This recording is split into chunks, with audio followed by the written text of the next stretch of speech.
बिस्मिल्लाहिर्रहमानिर्रहीम। Dear students, आज का हमारा lecture class 10th chemistry chapter number 10 acids bases and salts का जो होगा वो होगा self ionisation of water, the pH scale.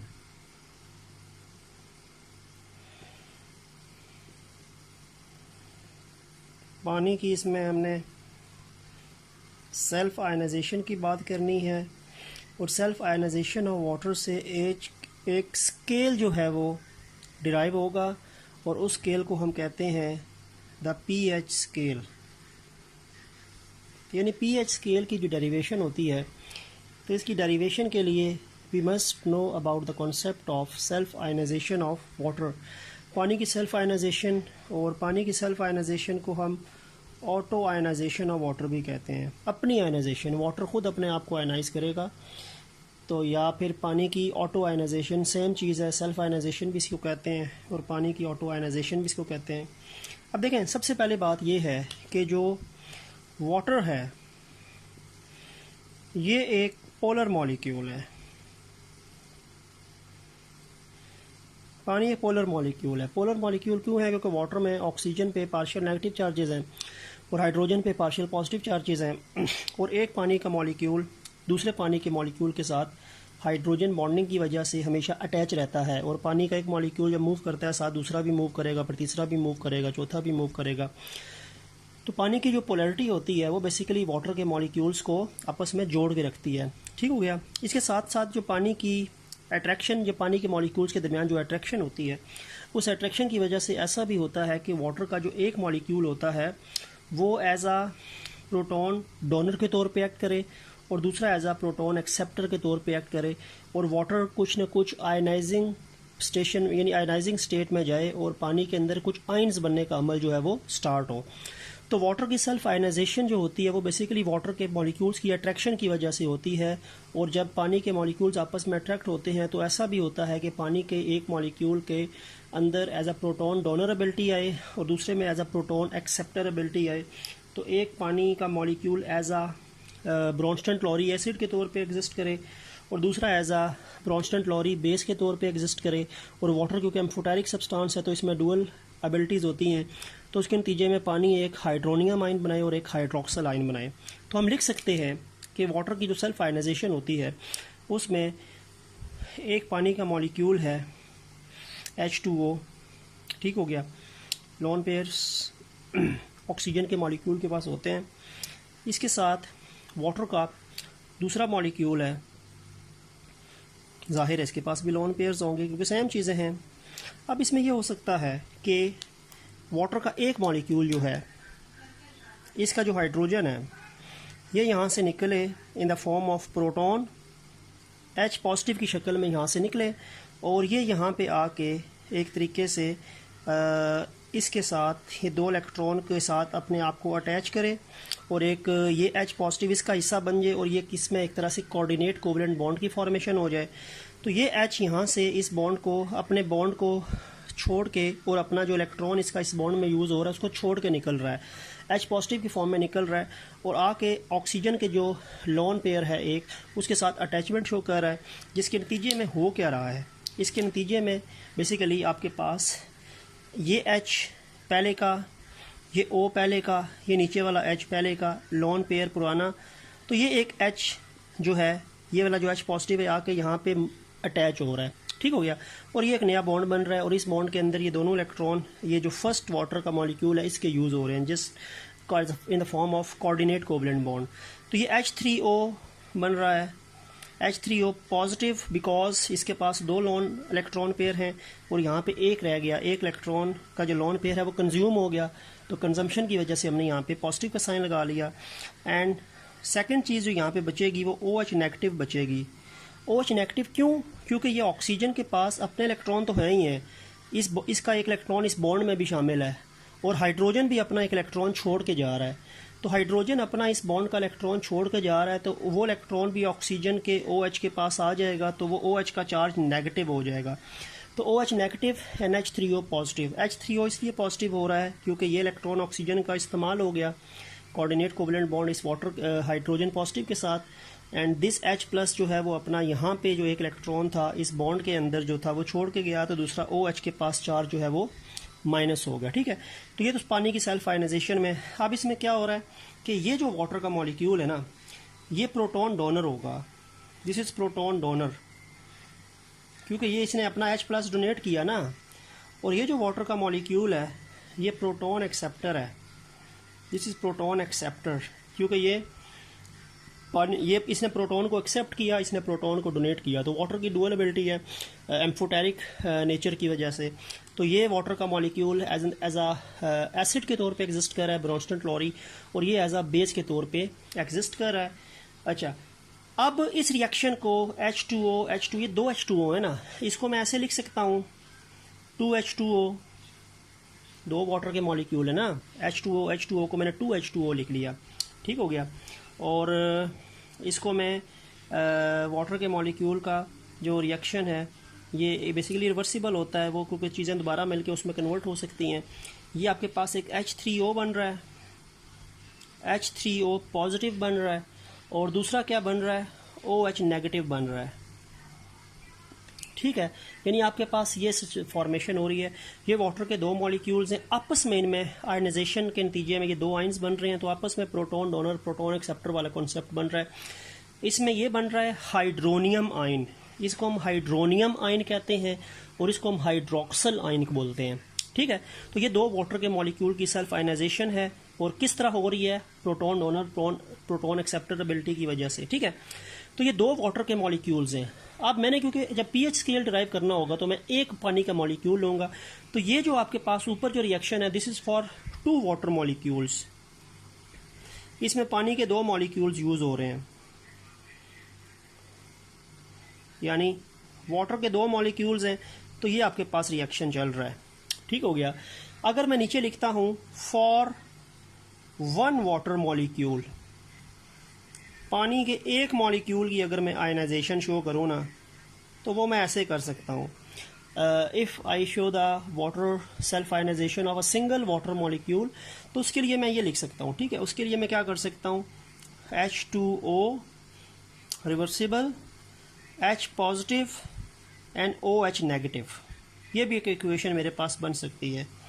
तो this also is a equation for water self ionisation but for single water molecule.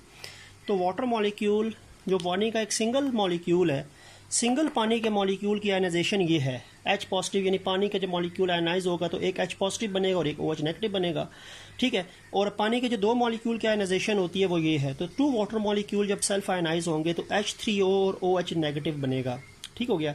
और जब पानी का एक मॉलिक्यूल एक मॉलिक्यूल जब आयनाइज होगा तो H पॉजिटिव और OH नेगेटिव बनेगा।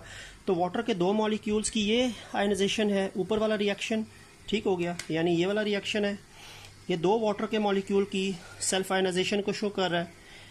ठीक हो गया, और जो नीचे है वो पानी के एक मॉलिक्यूल की सेल्फ आयनाइजेशन शो कर रहा है। तो मैंने पानी के इस मॉलिक्यूल की जो सेल्फ आयनाइजेशन है इससे एक pH स्केल डिराइव करना है 1 वाटर मॉलिक्यूल की।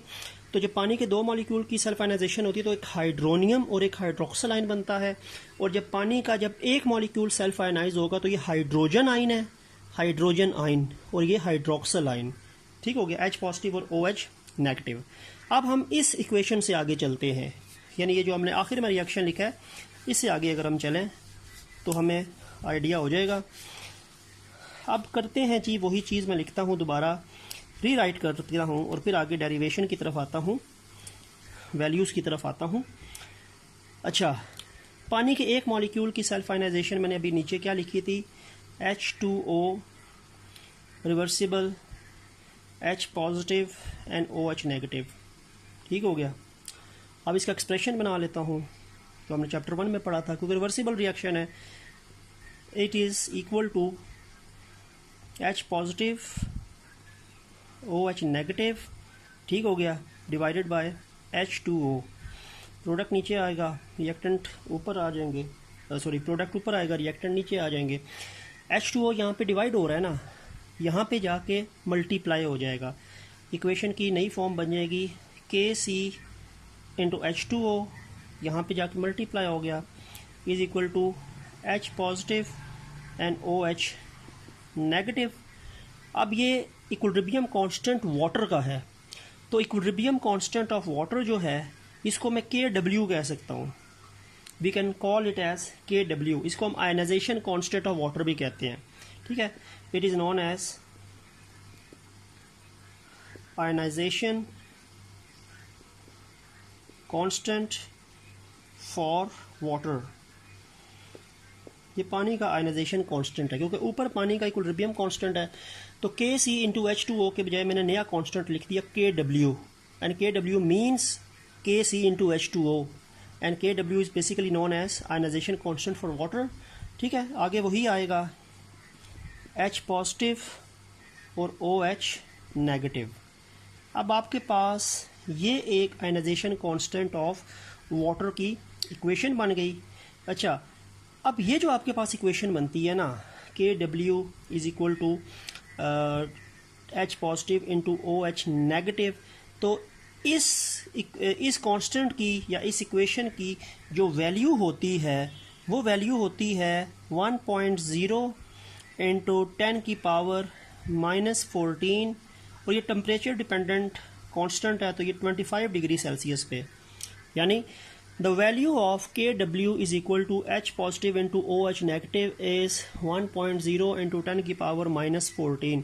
तो वाटर का जो आयनाइजेशन कांस्टेंट होता है वो 10 की पावर -1 इंटू 1.0 इंटू 10 की पावर -14 के इक्वल होता है 25 डिग्री सेल्सियस में, क्योंकि हर कांस्टेंट की कोई ना कोई वैल्यू होती है, ठीक है। अच्छा, अब आपको बताना ज़रूरी है कि अगर पानी बिल्कुल प्योर है, अगर आपके पास बिल्कुल प्योर वाटर है, अगर पानी आपके पास बिल्कुल प्योर होगा ना, अगर पानी बिल्कुल खालिस है, तो पानी अगर बिल्कुल खालिस होता है तो पानी में जो H पॉजिटिव आयन की मिकदार होती है वो बराबर होगी OH नेगेटिव के मुताबिक। यानी अगर आपके पास पानी बिल्कुल खालिस है ना, तो पानी में H पॉजिटिव आयन्स और OH नेगेटिव आयन्स बिल्कुल बराबर होंगे। उस सूरत हाल में क्या होगा, ये जो 10 की पावर -14 है, इसमें 10 की पावर -7 H पॉजिटिव का हिस्सा होगा और 10 की पावर -7 ही OH नेगेटिव का हिस्सा होगा। यानी ये जो मैंने आपको पास 10 की पावर -14 लिखी है ना, ये 10 की पावर -14 H पॉजिटिव और OH नेगेटिव दोनों के लिए है, दोनों का प्रोडक्ट के बराबर है, ठीक है। लेकिन अगर पानी प्योर है, अगर पानी बिल्कुल खालिस है, तो ये भी 10 की पावर -7 है 1.0, और ये भी 10 की पावर -7 है इन 1.0 इंटू 10 की पावर -7, तो ये 1.0 इंटू 10 की पावर -7 और 1.0 इंटू 10 की पावर -7, तो वो दोनों मिलके फिर -14 होते हैं, ठीक है। तो प्योर वाटर के अंदर दोनों की वैल्यू बराबर होगी, यानी 1.0 इंटू 10 की पावर -7 ये भी होगा और 1.0 इंटू 10 की पावर -7 OH भी होगा। इफ़ वाटर इज़ प्योर, अगर पानी प्योर है, अगर पानी प्योर नहीं है, पानी में इम्प्योरिटीज़ हैं, पानी में एसिडिटी या अल्कलाइन चीज़ कोई डिज़ोल्व हो गई है, तो फिर ये शिफ्ट होगा या H पॉजिटिव की तरफ शिफ्ट होगा, तो यानी -14 का फिर ज़्यादातर हिस्सा या तो H पॉजिटिव की तरफ जाएगा या OH नेगेटिव की तरफ जाएगा, तो फिर H पॉजिटिव और OH नेगेटिव बराबर नहीं होंगे।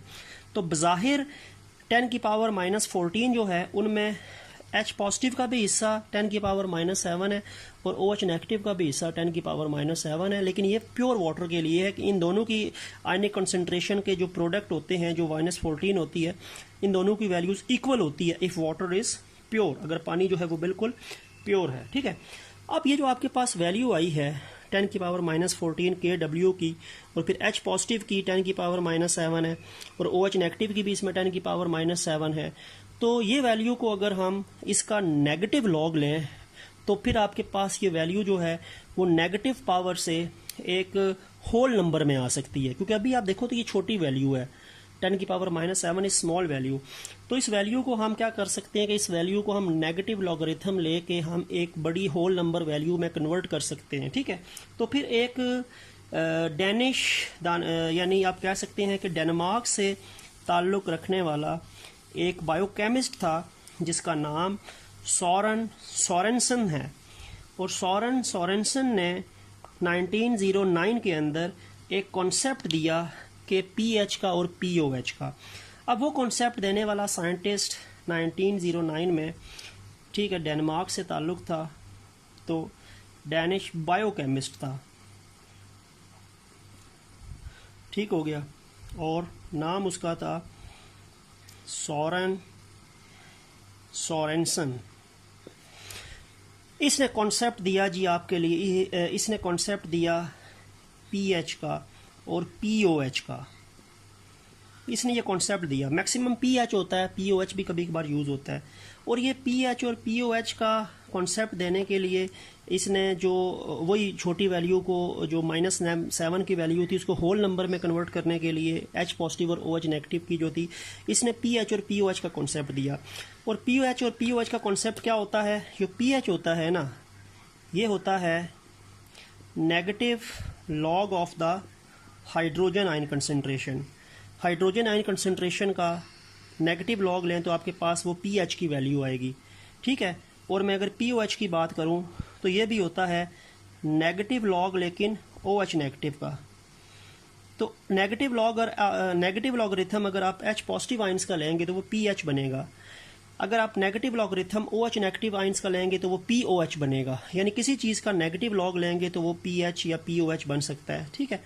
अब देखें, अब मैंने क्योंकि प्योर वाटर की बात की थी, तो जो प्योर वाटर होता है, अगर पानी बिल्कुल प्योर है तो उसमें एच पॉजिटिव और ओ एच नेगेटिव बराबर होते हैं, पहली बात, ठीक हो गया। वो के डब्ल्यू की जो वैल्यूज़ थी वो इनमें दोनों इक्वल है।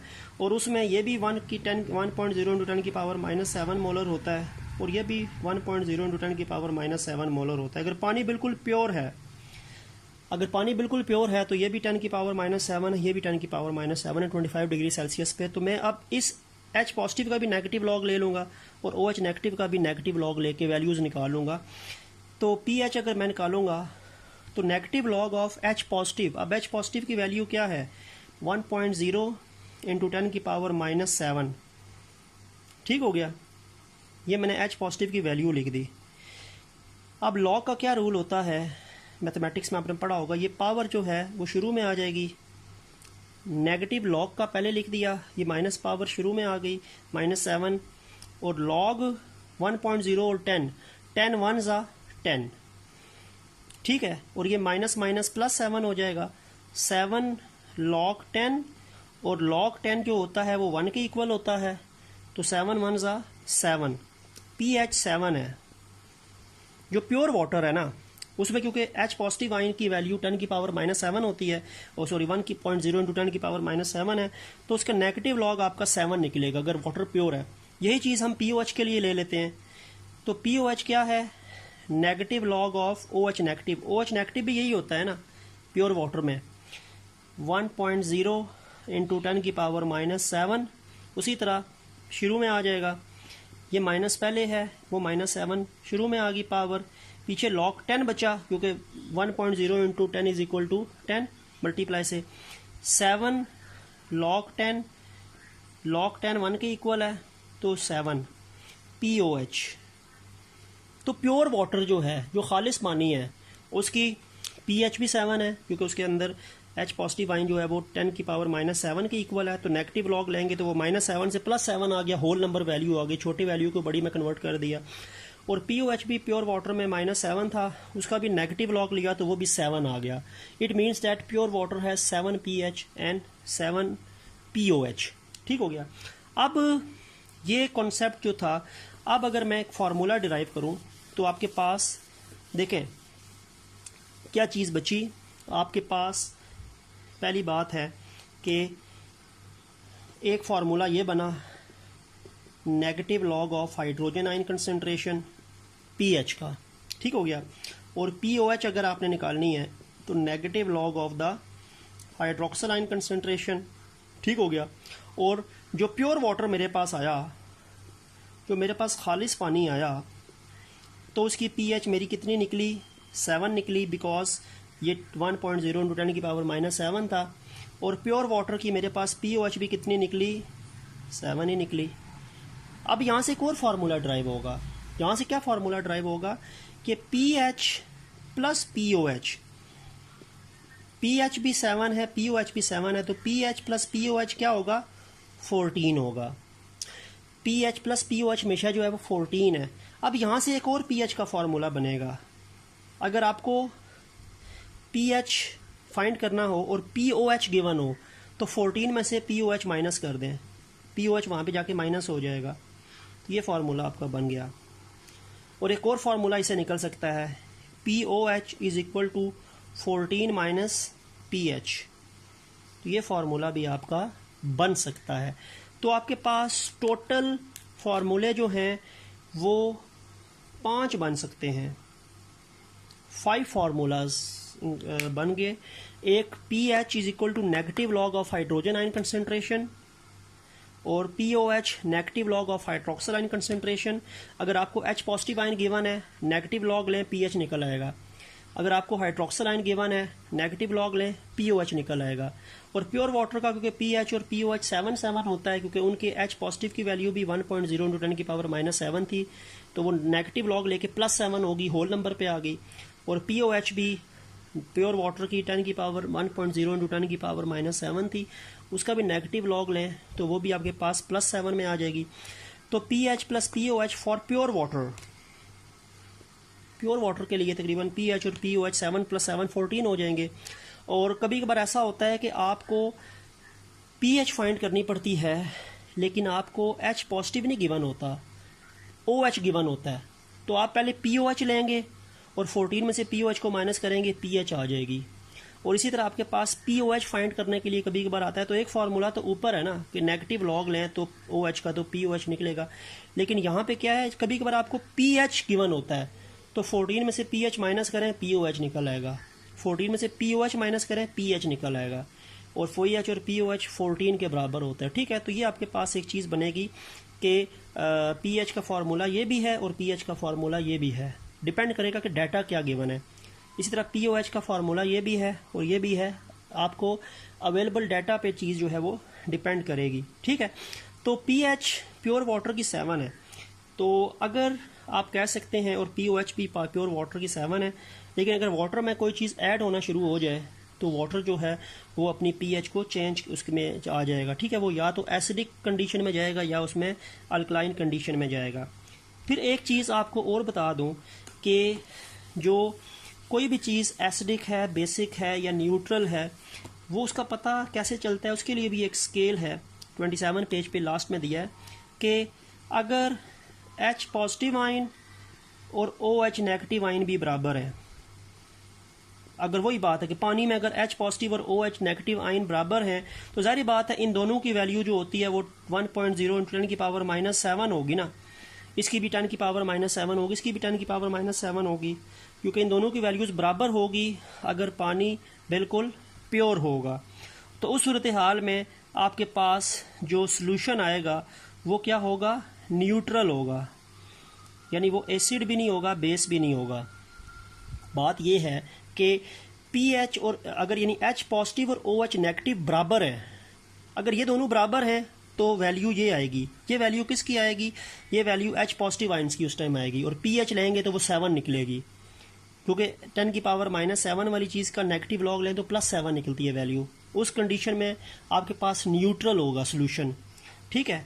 लेकिन अगर H पॉजिटिव आयन जो है ये 1 × 10 की पावर -7 से, अगर H पॉजिटिव आयन जो है ये 10 की पावर -7 से, आप कह सकते हैं इसकी वैल्यू जो है वो ज़्यादा है, ठीक हो गया।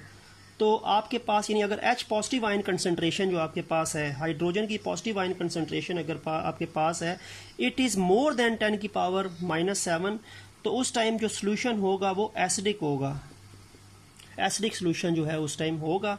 और अगर आपके पास जो H पॉजिटिव आयंस हैं ये आप कह सकते हैं ये कम है, और ये 10 की पावर -7 जो है ये वैल्यू -7 से ज़्यादा है H पॉजिटिव आयन की, तो उस टाइम आपके पास सोल्यूशन जो होगा वो बेसिक होगा। अच्छा, कहने से मुराद यहाँ पे क्या है, अगर इस तरह आपको समझ नहीं भी आती तो हम ये कह सकते हैं कि जब कंडीशन आपके पास इस तरह बनेगी, जब आपके पास ये कंडीशन है, तो अगर आप इसकी PH लेंगे तो वो 7 आ जाएगी, 7 PH आएगी, और 7 PH जो होता है वो न्यूट्रल होता है, ठीक हो गया। जब आपके पास ये कंडीशन है ना, इस कंडीशन का मतलब है कि आपके पास ये जो हाइड्रोजन आयन कंसंट्रेशन है, इसमें अगर 10 की पावर -7 लेंगे तो 10 की पावर -7 की वैल्यू का PH लें तो वो 7 है, और वो +7 आ जाएगी PH, और PH अगर आपकी 7 से लेस है, लेस देन 7, अगर 7 से कम आपकी PH आ रही है तो सोल्यूशन जो है वो एसिडिक है, ठीक है। और अगर ये कंडीशन जो है इसकी अगर मैं pH निकालूँ ना, तो वो मेरे पास मोर देन 7 अगर हो, मोर देन 7 से ज़्यादा, 7 से ज़्यादा अगर है, तो अगर 7 से ज़्यादा यानी ये कंडीशन जो है वो ये pH की वैल्यू को 7 से बढ़ाएगी, और 7 से ज़्यादा अगर pH की वैल्यू होगी तो वो बेसिक होगा, अगर 7 से कम pH की वैल्यू होगी तो वो एसिड होगा, और अगर बिल्कुल 7 pH की वैल्यू है तो वो न्यूट्रल है। ठीक है, तो इसका मतलब है कि जो आपके पास pH स्केल होता है ना, pH स्केल बेसिकली आपके पास 0 से 14 तक होता है, और 0 से लेके 6 तक यानी 7 से नीचे नीचे वो जो वैल्यू होती है वो एसिड की होती है, और एग्जैक्ट 7 वैल्यू जो होती है वो न्यूट्रल होता है, और न्यूट्रल का मतलब है ना एसिड है ना बेस है, और 7 से ऊपर जो वैल्यूज़ होती हैं वो बेस होगा या अल्कलाइन सोल्यूशन होगा। ठीक है, तो ये चीज़ बता रही है pH 7 है, इस चीज़ का मतलब है pH 7 है, इस चीज़ का मतलब है 7 से कम वैल्यू है, आपकी जो pH की वैल्यू आएगी वो 7 से कम आएगी, और ये चीज़ जो है वो 7 से ज़्यादा की pH को शो कर रही है। 7 से ज़्यादा है तो बेसिक है, 7 से कम है तो एसिड है, और एग्जैक्ट 7 है तो वो न्यूट्रल है। ठीक है, तो इस तरह करके वैल्यूज़ जो है वो हमारे पास प्रूव हो जाएंगी। तो हो सकता है कि आपको कुछ क्वेश्चन गिवन और कहा जाए कि आइदर ये आपके पास H पॉजिटिव आयन की वैल्यू है और बताएं कि सोल्यूशन एसिडिक है, बेसिक है या न्यूट्रल है, तो उसके लिए हमें देखना पड़ेगा कि आपके पास वैल्यू कहाँ पे फॉल कर रही है। और ये आपको बता दूं कि जो आपके पास pH स्केल होता है ये 0 से लेके 14 तक होता है, इसमें 0 से लेके 6 तक जो होता है वो एसिड्स की वैल्यू आती हैं। ठीक है, और जो 7 होता है ये न्यूट्रल होता है, 7 जो है ये न्यूट्रल होगा। ठीक है, और 8 से लेके 14 तक की जो वैल्यू होंगी ये बेस होगा। ठीक है, तो यानी pH स्केल 0 से 14 तक है, और 7 से कम का मतलब है कि 0 से 6 तक, 0 से 6 तक जो वैल्यूज़ हैं वो एसिड की हैं, 7 जो है वो मिड पॉइंट है तो वो न्यूट्रल है, और 7 से ज़्यादा 8 से लेके 14 तक जो है वो बेस हैं, और इसमें जो 0 है ना ये भी एसिड है और 6 वाला भी एसिड है, अब 8 वाला भी बेस है और 14 वाला भी बेस है। तो फिर इसमें ये भी आपको बता दूं कि जो 0 वाले होंगे ना वो स्ट्रॉन्ग एसिड होंगे, और 6 वाला जो होगा वो वीक एसिड होगा। 7 तो न्यूट्रल है, अगर हम बेस की स्ट्रेंथ की बात करें तो 8 वाला जो होगा वो वीक बेस होगा, 14 वाला जो होगा वो स्ट्रॉन्ग बेस होगा। तो pH से आपको ये तो पता चलता है कि आपके पास सब्सटेंस जो है वो एसिड है, बेस है या न्यूट्रल है, लेकिन आपको उसकी स्ट्रेंथ भी पता चलती है। जितनी pH कम होगी उतना एसिड स्ट्रॉन्ग होगा। ठीक है, और जितनी pH ज़्यादा होगी उतना एसिड वीक है। इसी तरह जितनी pH की वैल्यू कम है उतना वीक बेस है, और जितना pH की वैल्यू बढ़ाओगे उतना स्ट्रॉन्ग जो है वो बेस होगा। तो 14 स्ट्रॉन्ग बेस है, 8 वीक बेस है, और 6 वीक एसिड है, और 0 जो है वो स्ट्रॉन्ग एसिड है। तो इस तरह करके आपके पास ये डेरिवेशन हो जाती है pH की। और यहाँ तक लेक्चर है आज का। नेक्स्ट लेक्चर जो हम डिस्कस करेंगे वो हम कुछ सेल्फ असेसमेंट्स करेंगे, और उसमें आपको H पॉजिटिव आयंस की वैल्यू गिवन होगी, और उस वैल्यू से हम सोल्यूशन को एसिड, बेस या न्यूट्रल की कैटेगरी में फॉल करवा के यानी न्यूमेरिकल्स को सॉल्व करेंगे। तो आज का जो हमारा लेक्चर था वो यहीं तक है। उम्मीद है आपको समझ आ गया होगा। नेक्स्ट लेक्चर नेक्स्ट वीडियो तक के लिए अल्लाह हाफिज़।